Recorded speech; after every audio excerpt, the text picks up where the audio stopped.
எல்லாருக்கும் வணக்கம். Welcome back to Aishu வீட்டு சமையல். இன்னைக்கு நம்ம என்ன பார்க்க போறோம்னா மட்டன் ஈரல் வறுவல். இது எப்படி செய்யறதுன்னு பார்க்க போறோம். இது ரொம்ப ரொம்ப சூப்பராக இருக்கும் ஃப்ரெண்ட்ஸ். குழந்தைங்கள்லேருந்து பெரியவங்க வரைக்கும் இது சாப்பிட்றது ரொம்பவுமே நல்லது. இதில் நிறைய சத்துக்கள் இருக்குது. ஹீமோகுளோபின் குறைபாடு உள்ளவங்க வாரத்தில் ஒரு தடவையாச்சு சாப்பாடோடு சேர்த்துக்கோங்க. ரொம்ப ரொம்ப நல்லது.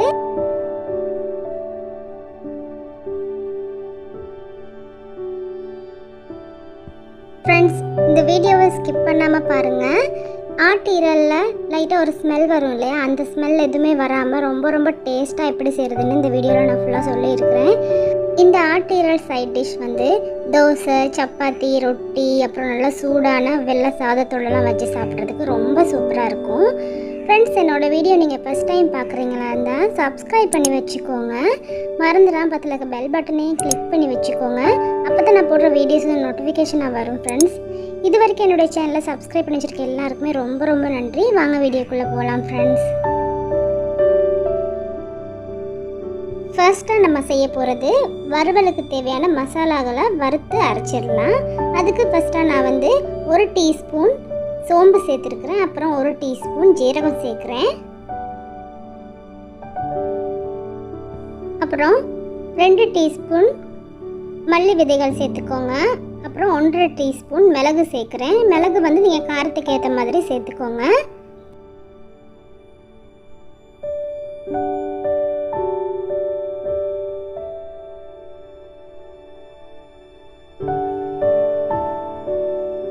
இப்போ இது எல்லாமே நல்லா வறுத்துடலாம். நம்ம வறுக்கிறப்ப ஸ்டவ்வை நல்லா சிம்மில் வச்சு வறுத்துடுத்துக்கோங்க.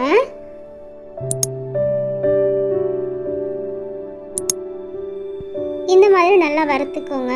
சோம்பு ஜீரகத்தோட வாசனை நல்லா வரணும். இப்போ நல்லா சூடு ஆறின பிறகு நம்ம மிக்ஸி ஜாரில் போட்டு அரைச்சிடலாம். இப்போ ஒரு கடாயில் 1 டேபிள் ஸ்பூன் நான் ஆயில் சேர்க்குறேன். எண்ணெய் நல்லா சூடானதுக்கப்புறம் அதில் பட்டை சேர்த்துடலாம். ஒரு மீடியம் சைஸ் வெங்காயத்தை சின்னதாக நறுக்கி சேர்த்துடலாம்.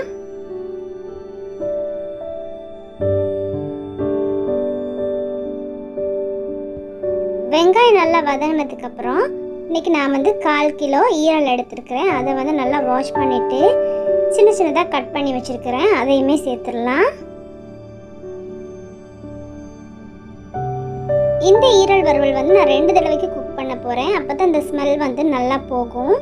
அதனால் நான் இன்றைக்கி இப்போ ஃபஸ்ட் டைமுக்கு இந்த மாதிரி இஞ்சி பூண்டு 2 டீஸ்பூன் சேர்த்து கொஞ்சமாக உப்பு சேர்த்து முதல் தடவை வேக வச்சு எடுத்துடலாம். இப்போ பாருங்கள், அந்த இஞ்சி பூண்டு வாசனை தான் ரொம்ப கூடுதலாகவே வரும். இப்போ அதை வச்சு நம்ம நல்லா அந்த எண்ணெயிலே வதக்கிடலாம்.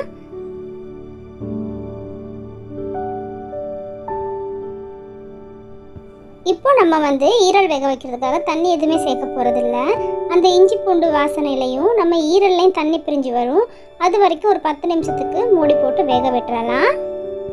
அப்புறம் நம்ம அரைச்சி வச்ச மசாலாவுமே நல்லா ஆறிடுச்சு. அதை நான் மிக்ஸி ஜாரில் சேர்த்து நல்லா அரைச்சி கொள்ள போகிறேன். இப்போ பாருங்கள், நம்ம 10 நிமிஷத்துக்கு அப்புறம் நம்ம ஈரல் எவ்வளோ நல்லா தண்ணி விட்டு வெந்திருக்குதுன்னு. நம்ம தண்ணி கொஞ்சம் கூட விடலை. அதுலேருந்து எவ்வளோ தண்ணி வந்திருக்குன்னு பாருங்கள். இந்த ஸ்டேஜில் நம்ம ஸ்டவ்வை ஆஃப் பண்ணிவிட்டு இதை நம்ம வேறொரு பவுலுக்கு மாற்றிடலாம். இந்த ஈரலை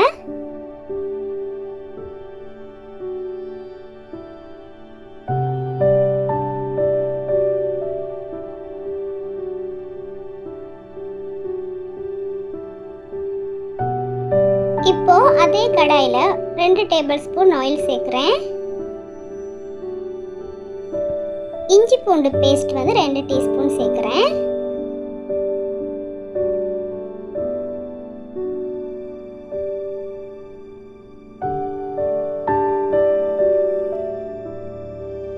இப்போ ஒரு மீடியம் சைஸ் வெங்காயம் 2 எடுத்துருக்கிறேன். அது சின்ன சின்னதாக நறுக்கி அதையுமே சேர்த்துடலாம்.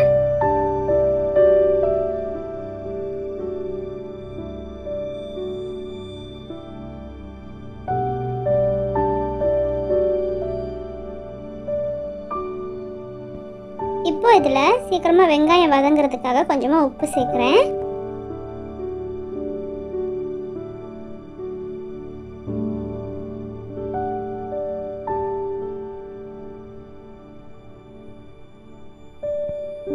மீடியம் சைஸ் தக்காளி பழம் 2 சின்னதாக நறுக்கி சேர்க்குறேன்.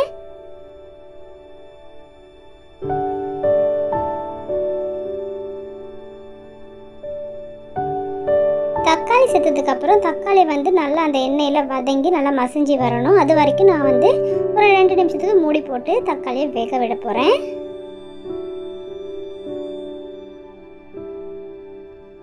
இப்போது நம்ம சேர்த்து வச்சு தக்காளி நல்லா மசிஞ்சிருச்சு. இப்போ பாருங்கள், அதில் நான் 2 கிராம்பு சேர்க்குறேன். தக்காளி நல்லா மசிய நம்ம வந்து வதக்குனதுக்கப்புறம் லைட்டாக அடிப்பிடிக்கிற மாதிரி இருக்குது. அதால் நான் 1/4 கப் தண்ணி சேர்க்குறேன். தண்ணி சேர்த்ததுக்கப்புறம் நான் அதில் வந்து பச்சை மிளகாய் சேர்த்துக்கொள்கிறேன். உங்களுக்கு எவ்வளோ தேவையோ நீங்கள் அவ்வளோ பச்சை மிளகாய் காரத்துக்கு ஏற்ற மாதிரி சேர்த்துக்கோங்க. பச்சை மிளகாய் இந்த ஸ்டேஜில் நம்ம சேர்க்குறதுனால நல்ல ஒரு வாசனை இருக்கும். அந்த பச்சை மிளகாயோட வாசனை ரொம்ப நல்லாயிருக்கும். கண்டிப்பாக நீங்கள் எண்ணெயில் சேர்க்காம இந்த மாதிரி மசாலா சேர்க்குறப்போ பச்சை மிளகாவை சேர்த்துக்கோங்க. ரொம்ப ரொம்ப நல்லாயிருக்கும். இப்போ நம்ம வறுத்து அரைச்ச மசாலாவில் 3 டீஸ்பூன் சேர்க்குறேன். 3 டீஸ்பூன் கரெக்டாக இருக்கும். மீதி கொஞ்சம் இருந்துச்சுன்னா வந்து அதை வந்து நீங்கள் சிக்கன் கறிக்கோ இல்லாட்டி மட்டன் குழம்புக்கோ நீங்கள் யூஸ் பண்ணிக்கொள்ளலாம். இதை வந்து நல்லா மிக்ஸ் பண்ணிக்கோங்க. இப்போது நீங்கள் விரும்புனா மிளகாய் பொடி சேர்த்துக்கோங்க. நான் ஒரு டீஸ்பூன் மாதிரி மிளகாய் பொடி சேர்த்துருக்கேன். எங்கள் வீட்டில் எல்லாருமே ரொம்ப காரம் சாப்பிடுவாங்க, அதனால நான் சேர்த்துருக்குறேன். உங்களுக்கு அந்த மிளகு டேஸ்ட் மட்டுமே போதுமாக இருந்துச்சுன்னா மிளகாய் பொடியை ஸ்கிப் பண்ணிக்கோங்க. அப்புறம் 1/4 டீஸ்பூன் மஞ்சள் பொடி சேர்க்குறேன். சேர்த்து நல்லா மிக்ஸ் பண்ணிக்கோங்க.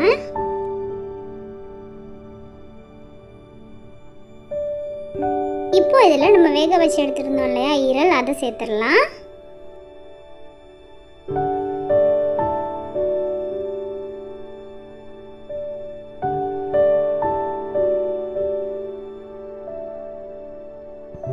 இப்போ நம்ம சேர்த்துருக்க மசாலாவோட நல்லா மிக்ஸ் பண்ணிடலாம் இந்த ஈரலை. இதில் நான் ஒரு துண்டு ரம்ப இலை சேர்த்துருக்குறேன். ரம்ப இலை வந்து உங்கள்கிட்ட இருந்தால் சேர்த்துக்கோங்க. சேர்த்துக்கிட்டால் நல்ல ஒரு வாசனையாக இருக்கும், அதனால் நான் சேர்த்துருக்குறேன். இப்போது இதில் நான் 1/2 கப் தண்ணி சேர்க்குறேன். எனக்கு கொஞ்சம் லைட்டாக கிரேவி மாதிரி இருந்தால் ரொம்ப பிடிக்கும் இந்த ஈரல் சாப்பிட்றதுக்கு, அதால் நான் தண்ணி சேர்க்குறேன். உங்களுக்கு தண்ணி சேர்க்க விருப்பம் இல்லாட்டி நம்ம அவிச்சு வச்சுருந்தோம் இல்லையா ஈரலை, அந்த தண்ணியே உங்களுக்கு போதுமாக இருந்துச்சுன்னா நீங்கள் வந்து தண்ணி எதுவுமே சேர்க்க தேவையில்லை. நீங்கள் அப்படியே கூட கொஞ்சம் நேரம் அடுப்பில் வேக வச்சுட்டு எடுக்கலாம். இப்போ நான் இதை வந்து ஒரு 5 நிமிஷத்துக்கு மூடி விட்டு நல்லா பாருங்கள் எண்ணெய் பிரிஞ்சு வருது இல்லையா, இந்த ஸ்டேஜில் நான் வந்து ஸ்டவ் ஆஃப் பண்ணுறேன். பாருங்கள் எவ்வளோ நல்லா இருக்குன்னு. இது சூடு ஆறுனதுக்கப்புறம் இந்த நிறையா கிரேவி இருக்க மாதிரி இருந்ததுக்கு சூடு ஆறுனதுக்கப்புறம் கரெக்டாக இருக்கும். இப்போ ஆஃப் பண்ணதுக்கப்புறம் கடைசியாக நம்ம வந்து கொஞ்சமாக கறிவேப்பிலை சேர்த்துடலாம். சேர்த்து நல்லா மிக்ஸ் பண்ணிக்கோங்க.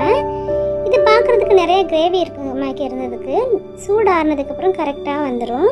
இது வந்து கண்டிப்பாக ட்ரை பண்ணி பாருங்கள். இப்படி நீங்கள் செஞ்சு கொடுத்தீங்கன்னா யாருமே ஈரல் பிடிக்காதுன்னு சொல்லவே மாட்டாங்க, திரும்ப திரும்ப கேட்டு சாப்பிடுவாங்க. ரொம்ப ரொம்ப சூப்பராக இருக்கும் ஃப்ரெண்ட்ஸ். கண்டிப்பாக ட்ரை பண்ணி பார்த்துட்டு எப்படின்னு எனக்கு கமெண்ட் பாக்ஸில் கமெண்ட் பண்ணுங்கள். இது வந்து நான் இன்றைக்கி சூடான நல்லா சாதத்தோடு பிசைஞ்சு சாப்பிட போகிறேன். இது வந்து நீங்கள் வந்து ரொட்டியோ சப்பாத்தி பூரி அப்புறம் புட்டு கூடலாம் வச்சு சாப்பிட்றதுக்கு ரொம்ப நல்லாயிருக்கும். கண்டிப்பாக ட்ரை பண்ணி பாருங்கள். என்னோடய சேனலை நீங்கள் ஃபஸ்ட் டைம் பார்க்குறீங்களா இருந்தால் சப்ஸ்கிரைப் பண்ணி வச்சுக்கோங்க ஃப்ரெண்ட்ஸ். மறந்துலாம் பக்கத்தில் இருக்க பெல் பட்டனையும் கிளிக் பண்ணி வச்சுக்கோங்க. அப்போ தான் நான் போடுற வீடியோஸ் நோட்டிஃபிகேஷனாக வரும் ஃப்ரெண்ட்ஸ். இது வரைக்கும் என்னுடைய சேனலை சப்ஸ்கிரைப் பண்ணி பார்க்குற எல்லாருக்குமே ரொம்ப ரொம்ப நன்றி. தேங்க்யூ ஃபார் வாட்சிங்.